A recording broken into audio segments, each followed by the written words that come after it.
Alright guys, good evening. Let's go ahead and get started. So, agenda-wise today, I have a small topic first on exception handling, followed by collections. Collections topic is going to take you through basically data structures in Java. And so first I'm going to take a more theoretical approach in covering collections. In that I'll cover all the algorithms and how those algorithms work. We will also talk about generics, which is another construct in object-oriented design that you need to know to work with collection.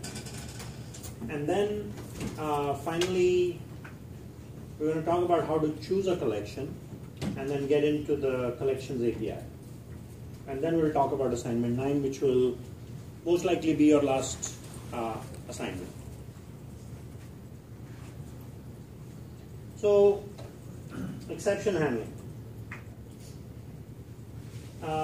We've talked a little bit about exception handling when we dealt with file I/O.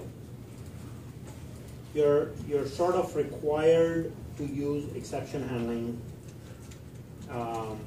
when you're doing file I/O. So my main goal is to give a basic introduction. Nothing that, if you choose to implement this in Lab 9, some part of exception handling, that would be a good idea. But in your advanced Java course, definitely there will be a lot that we will be looking at from exception handling perspective. So please pay close attention. So exception handling is a feature of a Java language that, like any other language, it allows you to intercept an event if something goes wrong. So you can have problems in software that either occur at compile time or can occur in runtime. Compile time issues are easy. You'll get a compiler error, you'll fix the issue. If there is, from a programmatic perspective, you know what can go wrong in software, you can usually use an if statement or some preventive mechanisms to prevent the thing from happening. Like, if you're expecting only 10 values that you should read in an array, and you can write an if statement and avoid an array index out of bound exceptions with an if statement. But if problems occur in runtime that are beyond your control, see, null pointer exceptions, array index out of bound exceptions that you are now familiar with, right? Null pointer exception is when you try and access an object that doesn't exist. Array index out of bound exceptions is if you try and access an index value that is beyond the length of the array. So the point is that if there are things that are out of your control, that are runtime exceptions, right? That's when exception handling really comes into play. Often you're asked this question: when would you use decision-making constructs over exception handling? So it really is a point of saying, when I know the issue, if I know the issue at compile time, I will use decision-making constructs. If I know the issue occurrence at runtime, then I will use exception handling. What type of problems can you find in runtime? You get a simple example that I try and show here is numerator and denominator. You're trying to avoid a divide by zero issue. You get the input from a user and you try to divide by zero, that becomes a runtime exception. If you're trying to figure out the square root of a negative number, right? So yes, you can do a validation, but let's say you forgot to do the validation. That is going to throw, that should throw a runtime exception. Problems that you guys have dealt with, let's say you have an array that you declared which will only have 40 records, and you're fed a file that is 42 records, and you don't know at the time if the goal is that you read one line and populate the object, and you do that row wise, right? Then you can deal with a runtime exception if you hit the 41st row. That's one usage of runtime exception. So citing all these examples and differences between exception handling and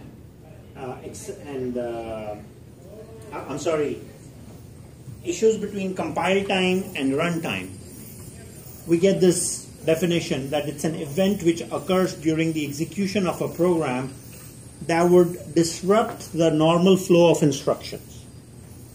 If and when that happens, you simply transfer the control to special exception handling code that is designed in a program if an exceptional condition occurs.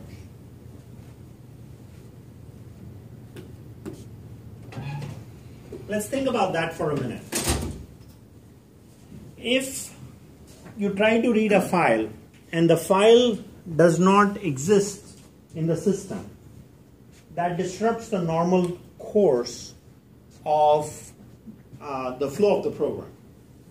So what you can do at that point is have a catch block and print a nice message saying what? File not found. Rather than saying file not found exception, right? The idea is to pay attention to the user experience and give user-friendly messages and not cryptic messages. Good software design always is that.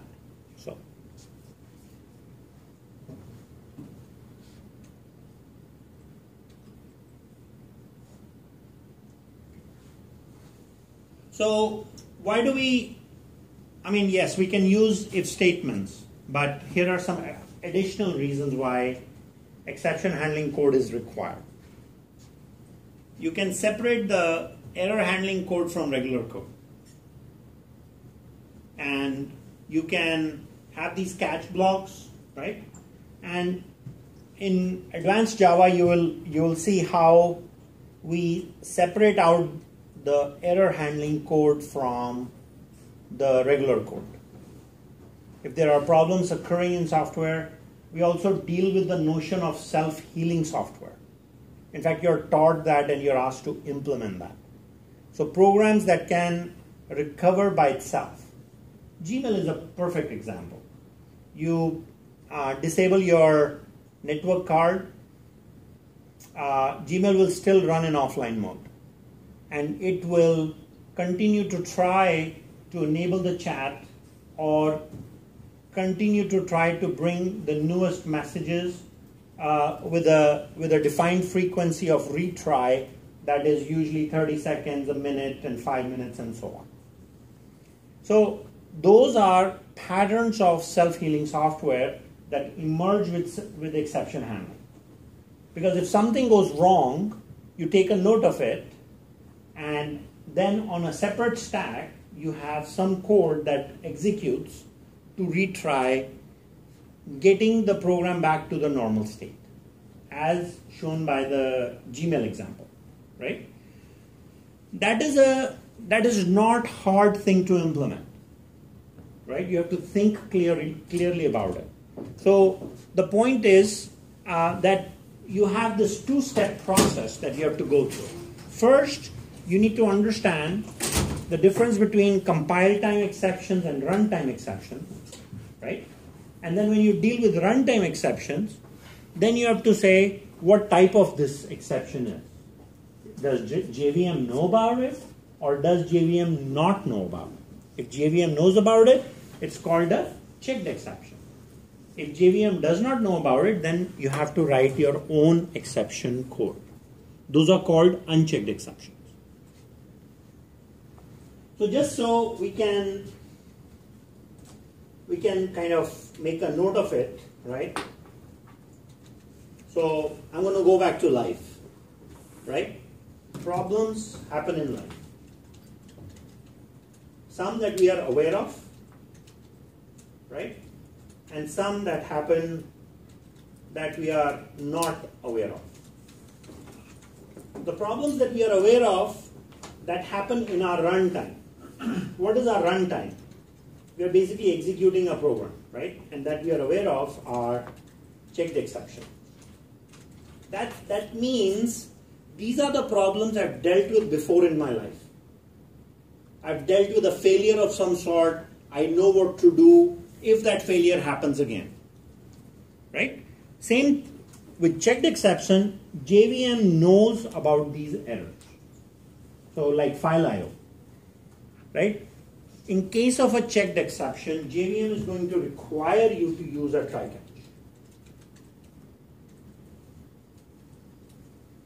That's the sign that, yes, I know about that exception. When a certain event occurs, I know what exception to throw. I still may not know how to solve that problem, but at least I know how to flag that problem. Therefore, I require the usage of a try catch. Now, if I'm not aware of those problems, and those, there are problems that are new, like I'm teaching a new class, and I'm going across a content, and a question comes up from the class audience that I haven't thought of.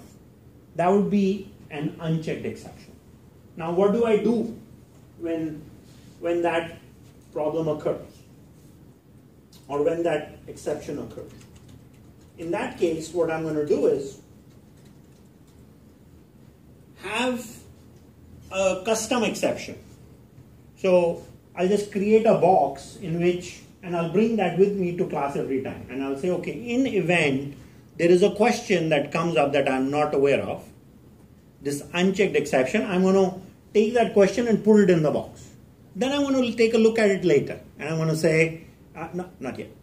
I'm going to say, it breaks the train of thought. So give me about 20 minutes, right? All your questions I know will get answered. And if you have a question so you don't forget, kindly write it down. Because I know it's easy to forget those, right? So if I put the question in a box and that becomes an unchecked exception, I can go back and later on look at it and say, okay, these are the 20 problems I came up with that I need to go back to the class and address. So in coding perspective, that is done by creating a custom exception handler. That's the box I'm talking about. I want to show you a small example of how that is done in this course. But in the 35B, the Advanced Java course, you'll end up creating a custom exception handler. And you'll also end up going through the notion of creating self-healing software. So if Gmail is offline, you can say, how do I bring it back on? By these continuous retrials. Okay? It's a really cool thing. If software was written so it was self-healing, right? And you put so much work in exception handling, your code will probably never get released. Because the amount of code that is written for error correction or exception correction can be tenfold of the actual functionality. So you obviously can realize your code will never get shipped, right? So instead what we do is, when we write a custom exception handler, we build the ability of what? Capturing the issues. Just like I was saying, 20 questions come up, I don't know the answers, I'm going to put those in a box, meaning I'm going to make a note of it. Then I'm going to look at the issues that are being captured, and over a period of time as the program runs, I'm going to look at it once a week and say what are the top 3 issues that are exceptions. So if I am the author of Gmail backend or some code that is being written in Java, Salesforce, right? It's a very complex piece of software. So I can proactively look at the top 3 issues every week and say, why are these exceptions coming up, right? And I can also say what parts of the code, because I know which part of the code is executing. And then I can log those as bugs, and I can have a proactive approach in solving software quality issues. That's how cool exception handling can be if you put the if you put the hooks in the right place, right, it can become a fabulous thing. So now how is the question, right? That's where you need to come and take advanced Java so you can learn this, right? It's the sales pitch for advanced Java, but the reality is that I cannot cover all that content in this course considering the syllabus, which is our contract.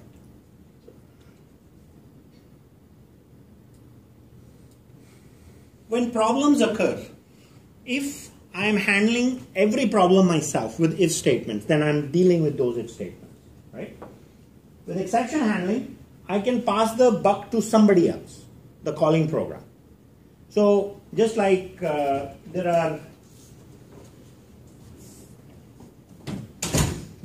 are roles and responsibilities that team members have.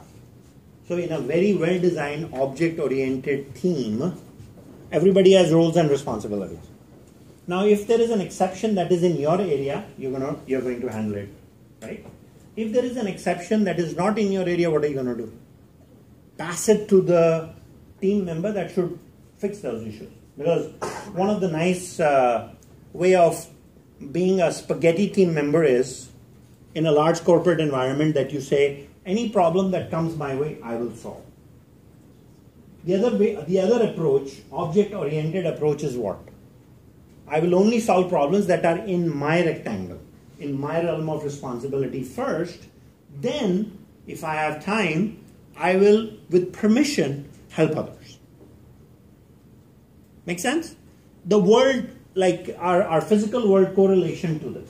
So when we talk about propagating errors up in the call stack, that basically means what? That if the exception that just occurred is my responsibility, I'll deal with it. If it ain't, I'm going to push it up the chain so it can be dealt with by the responsible class or the responsible party. So then the last thing is grouping error types and error differentiation. So oftentimes, and I guess you guys have some experience with this, that you're in Lab 8, you're trying to group objects and enable interaction between different packages. You've got the student package, you've got the, what is this other package? Util package, and you're writing this class and you're making APIs and you're creating these packages, right? So now the last bullet point means is that if I go and look at the student package and there are exceptions that occur, I'll give error numbers. Error 1 to error 50 would be in the student package. Error 51 to 100 are in the util package, right? So what happens by giving these exception numbers is that we can trace things like we do in McDonald's. Because McDonald's, how do you get optimization, performance?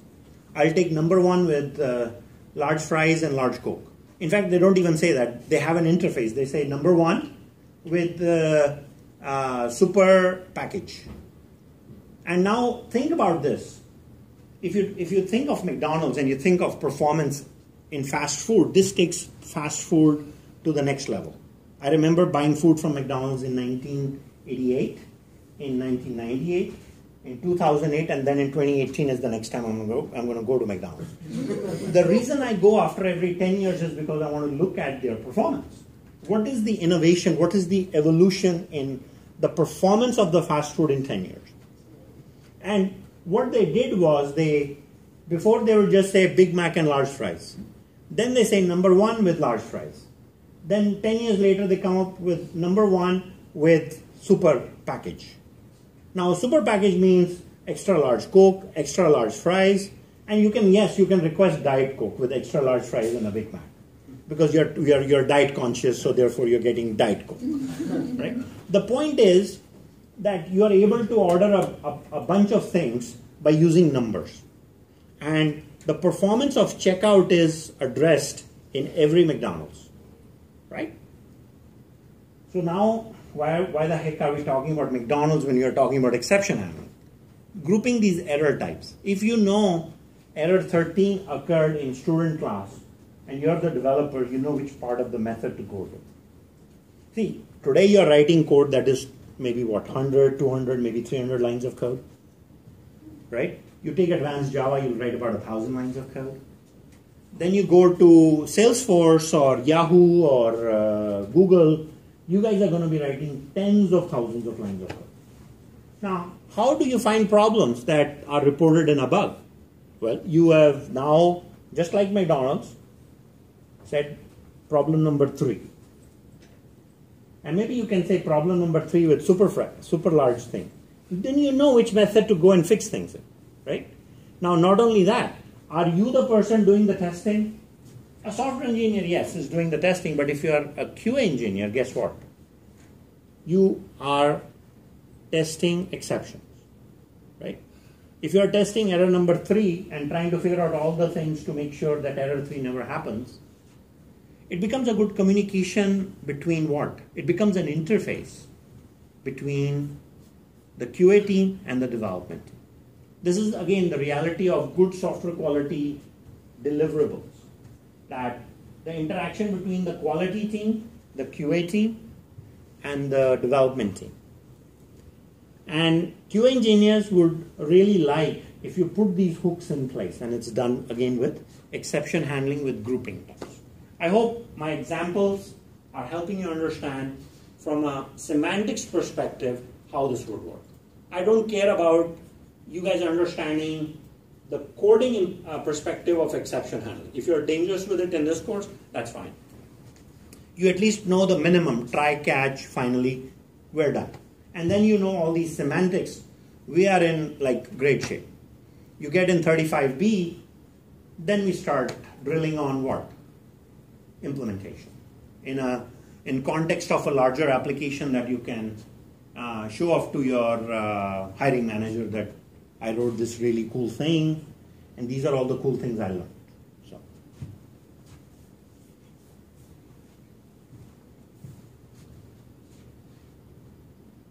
runtime exceptions. Pointers. Not Java pointers. There's no such thing. References, right? Null pointers. Indexing exceptions. We already talked about this, so we're not going to. So this is what the try block looks like. Why do we use a try block? For a checked exception. You're trying to open a file, try block. Right? And it can have one or more statements. The principle of try is what? Let's just go ahead and try. And every code block should be like that. Because in reality, there is nothing firm that we know will always work. So it's always good to try. So exception handling is that. Right? So when one of those statements fails, what happens? The control goes into the catch block. So these are some things that we do about the try block. Each statement that throws exceptions can have its own try block. So imagine if you were writing some super defensive code, every line of code will be in its own try block, and it will have its own catch. And one statement can lead to 3 exceptions. When you start coding like that, that's when your code never gets released, because you're in this paranoia of fixing every possible issue before you will deal with shipping the code, right? Or you can have multiple exceptions. Throwing statements can be put in one single try block, which is again what we have done with file IO, right? Or the previous assignment. Exception handlers must be placed immediately following the try block. That's the catch block. So if any one of those exceptions occurs, you can have a nice catch block. And a try block must be accompanied by at least one catch block or one finally block. Finally block is created and it is always executed, regardless of whether an exception occurs or not. So we're going to see some examples so you can understand the behavior of try, catch, finally. Okay, these are the 3 main constructs I need you guys to know. So this is the syntax for the catch block. Catch block is typically you pass a formal parameter of an exception and you can have a bunch of these catch statements. You want to be careful when you put a bunch of catch statements for one try that you don't put the superclass of all exceptions as the top one. then the rest of the code becomes unreachable.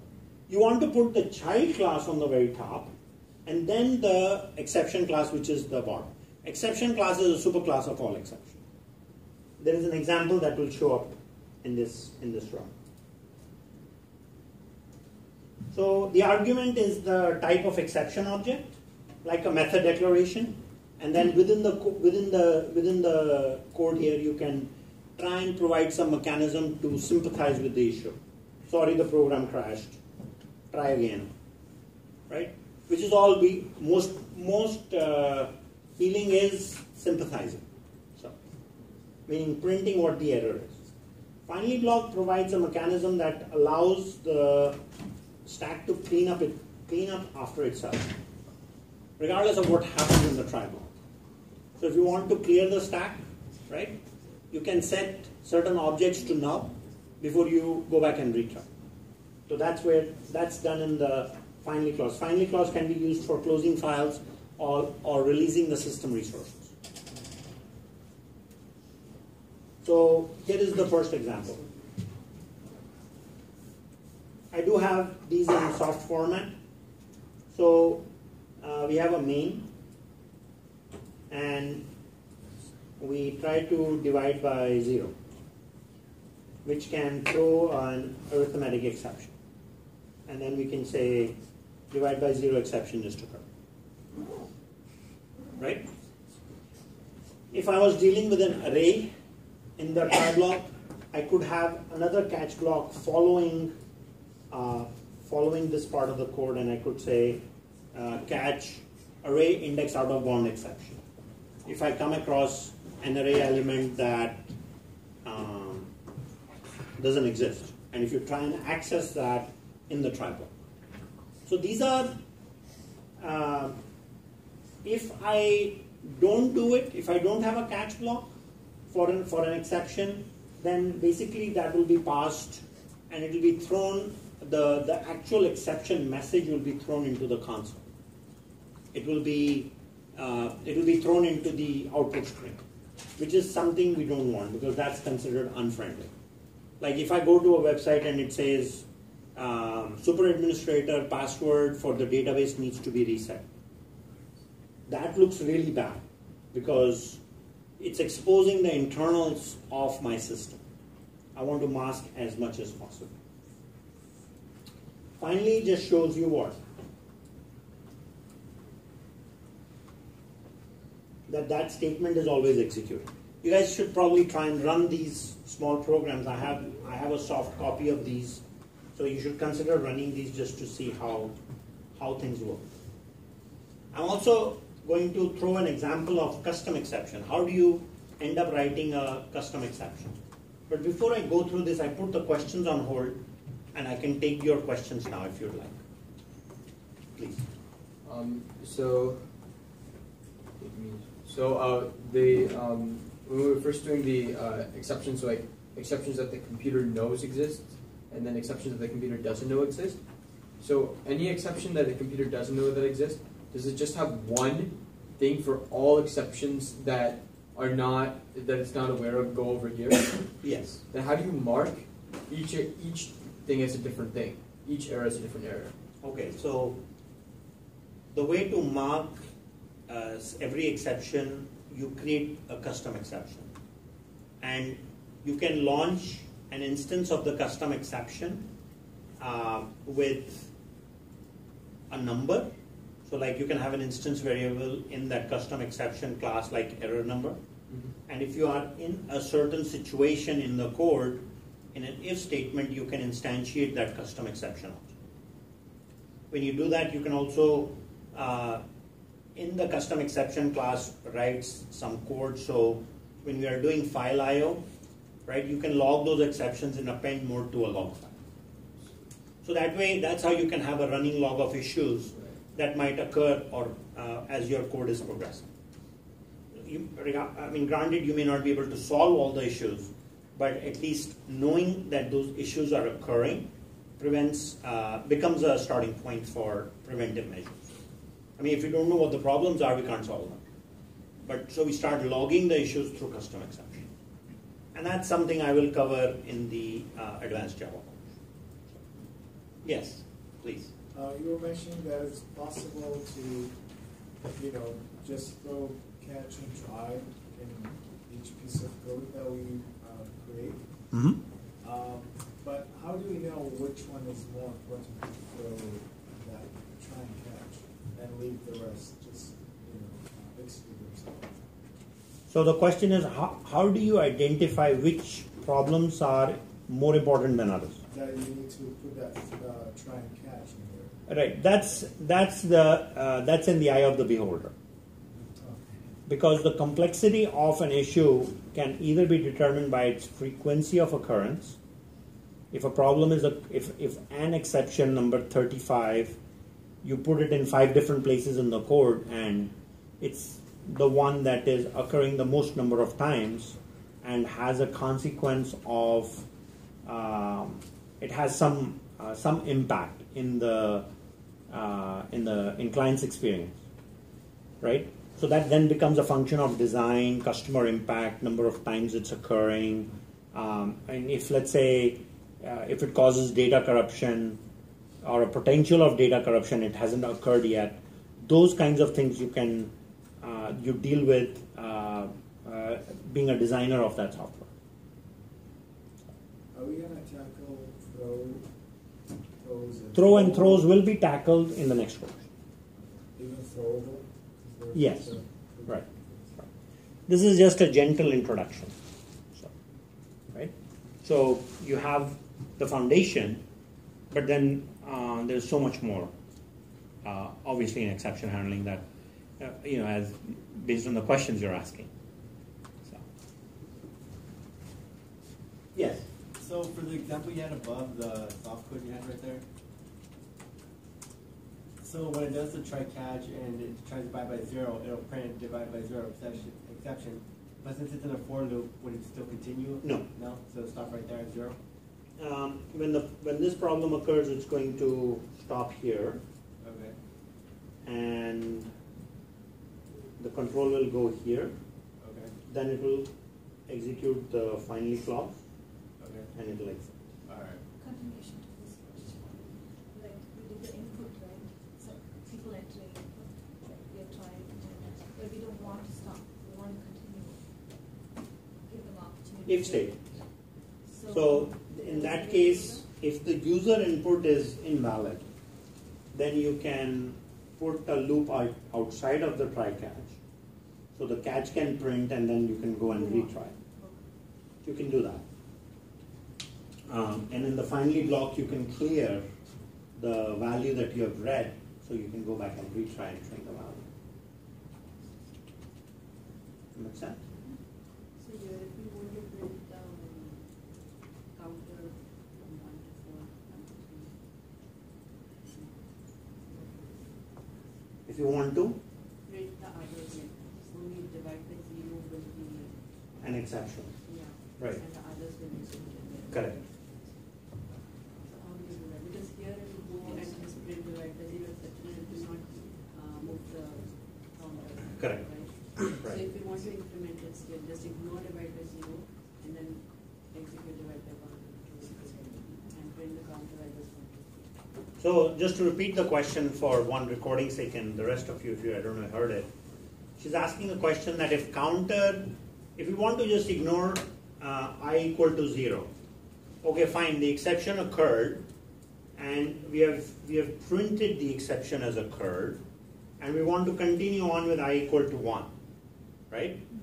So in that case, you can put a do while loop outside of this and use a flag, right? So for counter equal to 0, the exception has been raised, it's been noted, then you increment the counter, right? And I will not be declared here. I will need to be in the context of the outer. It will need to be at the scope level of main. So you can put a loop to continue. It should be for loop, it should be while loop. It can be any kind of loop. I mean, you can use a for loop for events. So the point is to create an event where you just continue on forward, and that's just the semantics of addressing that issue. code-wise, I think you guys have written enough code with loops that you guys can, tackle. Are there any other questions before I spend a few minutes on custom exceptions? Okay. So custom exception extends the exception class. This is a custom exception handler that we're going to write. And the idea of a custom exception is that I can, for either checked or unchecked exception, create my own exceptions as one bucket. This is where I'm creating my box, right? If file IO occurs, I want to know about that in this box. If there is some other runtime issues that I haven't dealt with yet, I want to know about those in this exception. So I go in and I look at example 2.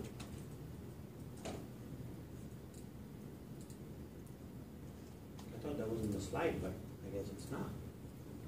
So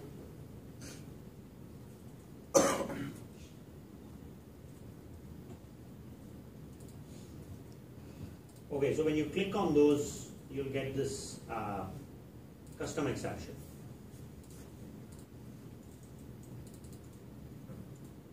Okay, that will not work. So let's do this. Can I open this with TextPad, which might be better?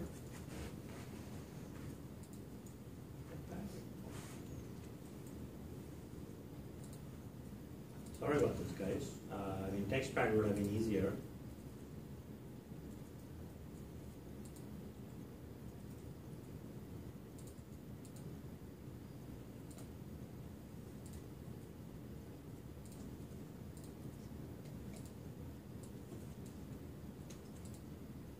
So custom exception extends exception. And all I have is a simple old constructor that takes in a string to state what type of exception it is, right? This is custom exception handling at its infancy, just starting off, right? So I have this code block. So then the next thing is program 2.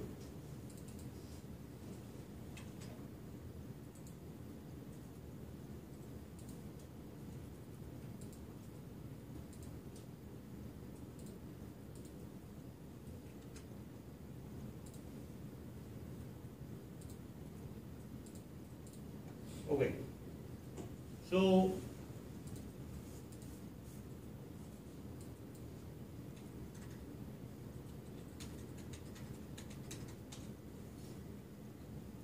we have the program tests.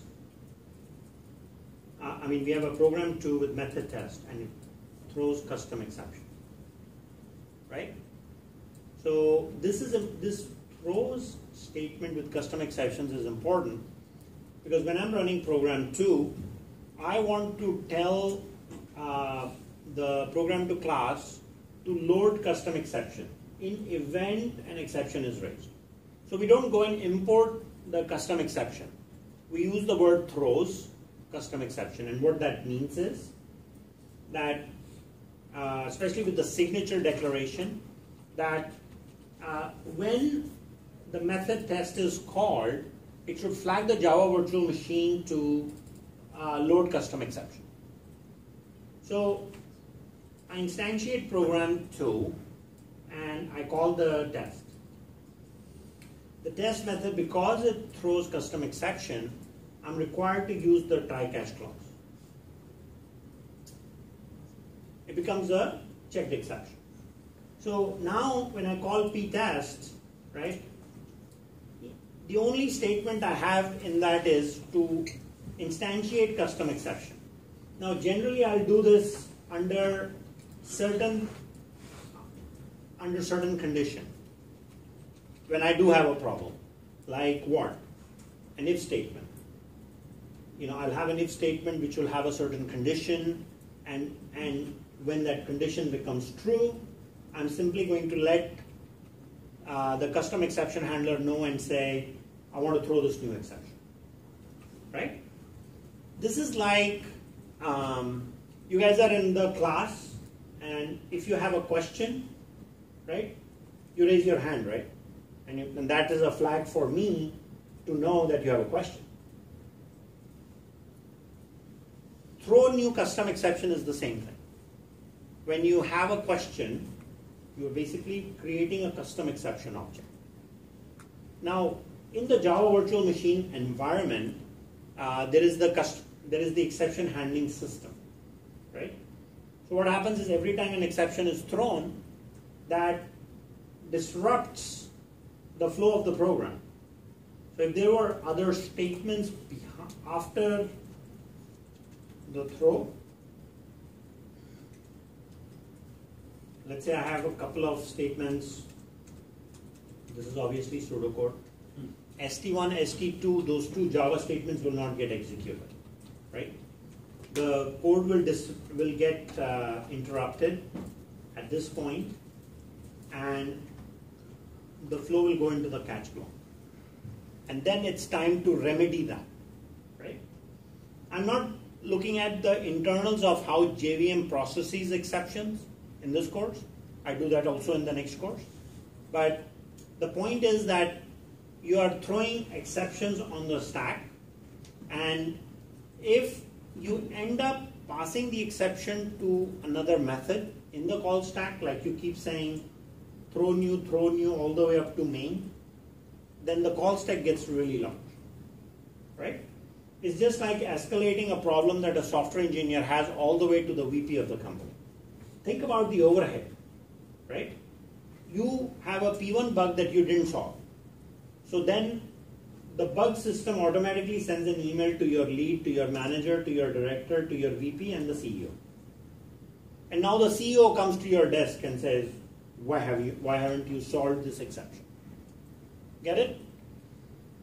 So problems should be solved close to where it occurs, especially if you end up in the realm of objects being self-contained.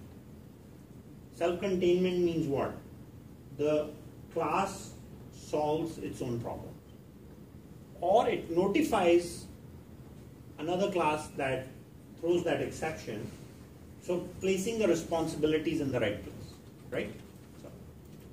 So I hope this gives you an introduction to at least how a custom exception is written. You extend the exception class, you use the throws keyword to load that exception class in event an exception is thrown, and then when a situation occurs where an exception management is warranted, the throw keyword is used. Please note the difference here, throw and throw. The throw keyword is used to instantiate the exception. Your question? So if you had like statement 1, statement 2 before the throw new catch exception, they would actually run? Yeah. So it's only if you put it after that won't run? Right. Okay. Just like the try block, right? Okay. It's the same story. So this is like the ABCs of exception. You know, to wrap up, let's try something. If something goes wrong, let's catch. If we need to reset something, let's put it in the finally clause, which is always executed. And if there are exceptions that we need to track that are very specific situations in the entire code base, then we can create a custom exception. So we can use that anywhere in the code, right? These are all the semantics, and code-wise, those are two little programs that I would like you to know in preparation for the final. Question? Yeah, the throws exception, the throw, the new is a custom exception, followed by the actual words of what needs to throw. Correct. Can that all be in that class, or is that the whole new, the custom exception is an extension of the exception, right? So you have to write the class. Yes, right here. This is the class I'm using. Right. The super message is that one, right? That Correct. used to be a problem. So what happens is when I instantiate the exception object, this string Houston we have a problem gets passed into the message, right? And super message means there is an exception message being given to the exception class, which is the API that we use to plug in our custom exception. So we can have various public custom exceptions? Oh yes. Normally you have one, and you go in and you declare an instance variable int1, int I, and string d. Oh, so you So- that one says this, two says that. Correct. No messages will- Right. If I expect 1,000 potential messages, I'm not going to create 1,000 exception classes, because I don't get paid by the number of exception classes I write. I get paid by one, and I can simply define I and D. And then that one object is a descriptor for different exceptions depending on the situation. So, yes. Is there anything else you can do besides putting a message for this row of cache? Oh yeah, you can fix exceptions. Oh, so you can have it automatically fix it? Yes. How would you do that? Give me an example. I will see you in 35D. Oh, so that's like down the road? you can- Down the road thing. All right. The question is, can the exceptions be fixed? Totally. Yeah, You 'cause basically write fixed methods, and you can write a lot more code for fixing issues Yeah. than the code itself. And so yes, we talk about, that's the notion of self-healing software. So where, especially if you go in Gmail or something, you've seen that. Yeah. So just printing something doesn't Oh no, print is like, I'm sorry, there is a problem. And that's what I call sympathizing with the problem. But that's a good start. Acknowledging the problem fixes the problem by 95%, right? Or so our president says.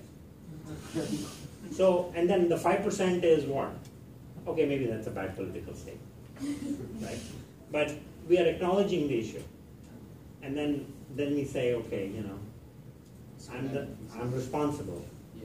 And then after that we fix, if we get to it. Okay. Any other questions?